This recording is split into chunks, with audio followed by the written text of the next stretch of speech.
สุดท้ายปลายเม็ดออกนี้ทั้งนี้คือยังมันหายอยู่กรรมเพียบในการสร้างซ่อมให้นังดูเรือเตะจักยมกาปีไงทีไทยทับ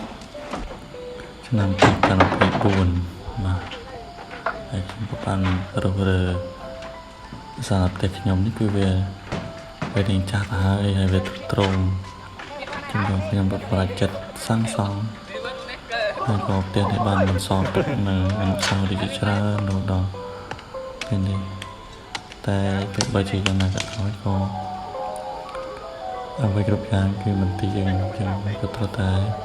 ทั่วการชูให้หนึ่งสร้างซองทำไมไม่ใช่แต่นี่คือเวทโรงคลังมันเต็มเจอในทั้งไอตี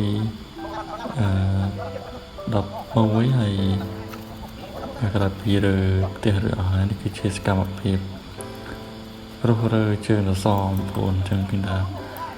เชียงคือก่อนสะซ้ำเต็นเอาก้นบองจริงๆแล้วกดตัวกลางยีอย่างจะตึกตักดูสำรูเพื่อนการรูเรือเตะจักไปสร้างสองแต่ทำไมในปีไทยเรือน้องคือเป็นการ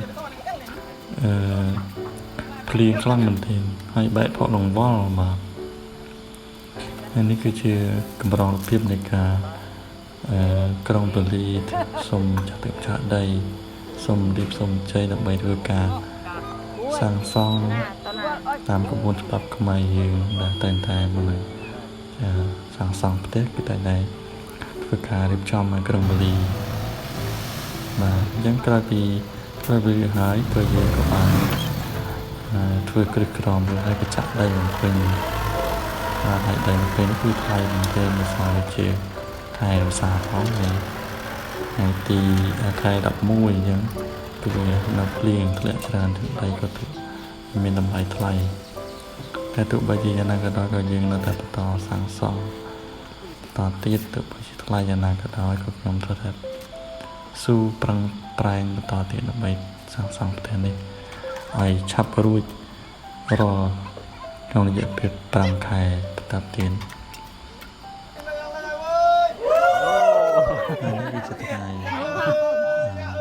วางในตำโบตีมุ้ยเดี๋ยวจะได้เลิกในตำโบหลายมาจึงเลยค่ะเพียงกดทั่วการออกแต่ไงก็เติมตัวนึงของเทียบออกเรียมนี่คือเมียนตำโบไว้กดยอมทำมุ้ยคือเป็นเทวดาตื้อให้เมียนตบตัวนิ้วหมูเตียบไฟหมูให้หนึ่งตบตัวหมูให้หนึ่งตบเกยใบยังเคยจะกดไอเชียงกดบันทุกการสร้างสรรค์อย่างสัตย์สามนำไปไอตอนปีลำนัดตอนหนึ่งที่สัญญาในกดบันสุเซจิลิเลอซอสัญญากองตราลำไปลงการสร้างสรรค์เพื่อให้เรียกเปรียบร่างกายซึ่งเตือนให้กองบ้านให้ต่อที่ได้ก็บ้านติดจำนับในขนมเมนตนายดามในจังหวัดโปมันจะมีการปิดร้านพิซซ่าออกไว้มาเอาโอนมินจะสั่งสองก็อาจมีหมูในบ้านเจียงทองกดเนื้อสั่งสองคือเกิดปานเจอเรื่องอยู่หนึ่งมีเชียงหนึ่งคนเชียงของอ่อนหนึ่งเด็กในเจ้าต้องกำลังทำลายเป็นคนสมวัดคงจะออกจากนั้นทำจงไปเท่านั้นรับของคนจะทำทำร้ายหายหนึ่งไปเจี๊ยบเป็นไทม์ตะลุงตะโมหนึ่งพนักงานขนมในเทียบออกขยมนี้บางจังตัวปีสร้างสองบาลเยอะไปปีไข่กันแล้วยังก็ต้องดำเนินการที่ทำนำใหม่ดิบปืนเชียงในน้ำแข็งขนมตำโพให้นั่นเลยคือฉันเด้อเชียงมันตอน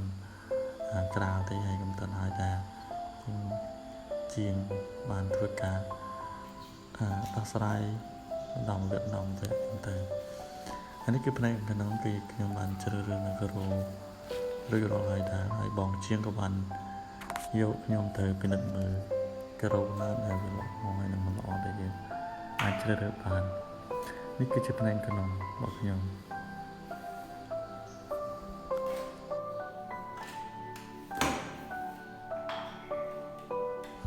បាទអញ្ចឹងរយៈពេល1ខែទៀតក៏បានមកដល់ហើយខ្ញុំក៏បាន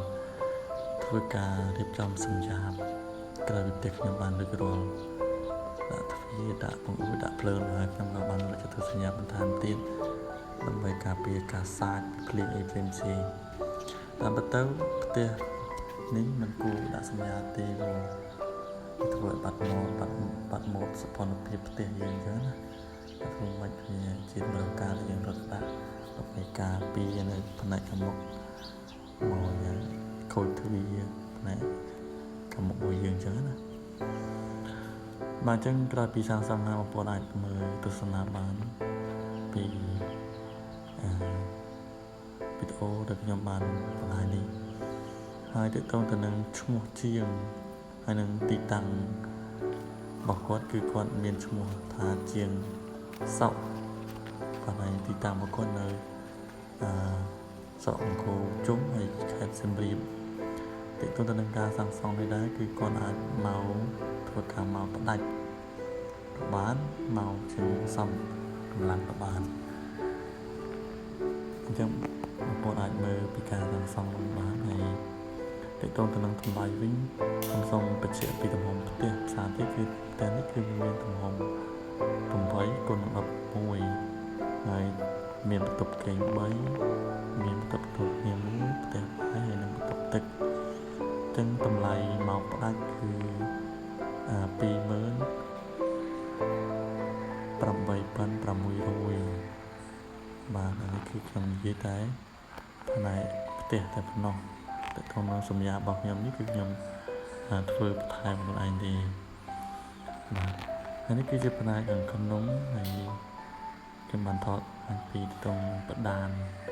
គឺសស្អាតមែនទែនក្រោយពីធ្វើការតុបតែងរួចជាផ្នែកតុបទី2បងខ្ញុំគាត់លេងពណ៌លេងអីមកស្អាតដែរប្លែកគឺថាខ្ញុំពិតជាសប្បាយចិត្តព្រោះខ្ញុំបានជ្រើសរើសនៅមេជីដែលគាត់មានបទពិសោធន៍ក្នុងការសាងសង់ហើយយើងក៏អាចមានសិទ្ធិក្នុងការតវ៉ាហើយនឹងជ្រើសរើសនៅអ្វីដែលយើងស្រឡាញ់ហើយសមស្របទៅនឹងអ្វីដែលគាត់បានរៀបចំដើម្បីយើងបានធ្វើផ្ទះមួយដ៏ស្រស់ស្អាតនេះបាទចឹងបញ្ជាក់ម្ដងទៀតផ្ទះនេះគឺវាមានតម្លៃ28600មកផ្ដាច់គឺទំហំ8 16ហើយគាត់អាចសាងសង់បាន24ខេត្តក្រុងថាឆ្លងខេត្តឆ្លងស្រុកឆ្លងភូមិអីទេគាត់អាចធ្វើការសាងសង់បានបងប្អូនគ្រាន់តែធ្វើការទំនាក់ទំនងតាមលេខទូរស័ព្ទនេះខ្ញុំបាននឹងដាក់ឲ្យបងប្អូននៅខាងលើវីដេអូនេះណាបងប្អូនអាចទាក់ទងឲ្យសួរបានការនឹងតម្លៃអាចចរចាគ្នាបានណាបងប្អូនបាទ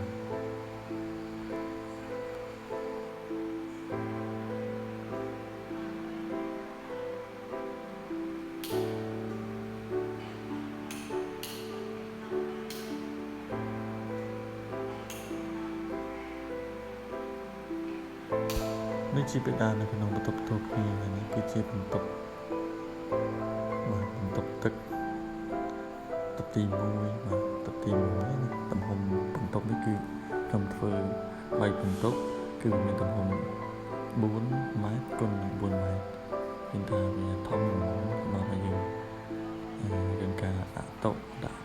កៅអីអីគឺសមល្មមមិនធំពេកក៏មិនពេកពេកដែរបងប្អូន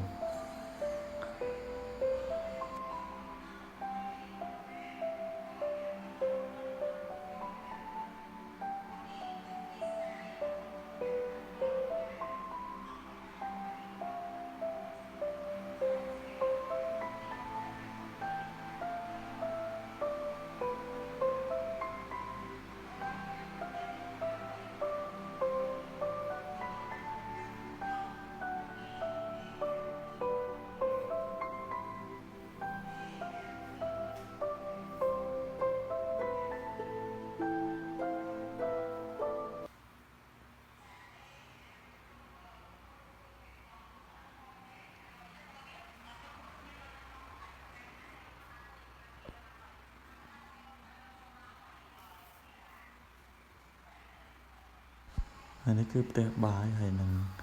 បន្ទប់ទឹកគឺខ្ញុំធ្វើតែមួយទេបាទកុំឲ្យអស់លុយច្រើនទេណាបងប្អូនតាមការស្រឡាញ់តែខ្ញុំមិនចង់ធ្វើបន្ទប់ទឹកនៅក្នុងបន្ទប់ទេខ្ញុំធ្វើតែមួយបាទនេះគឺផ្នែកក្នុងដែលគាត់បានមានទឹកក្តៅទឹកត្រជាក់បាទមានការវឹកណាវឹកខ្យល់បាទគឺថាស្អាតមែនទែនបាទអញ្ចឹងអរគុណច្រើនបងប្អូនសម្រាប់ការទស្សនាហើយបើសិនកុំភ្លេចបើសិនបងប្អូនមានដំណងចង់សាងសង់ឲ្យកុំភ្លេចទំនងតាមលេខទូរស័ព្ទ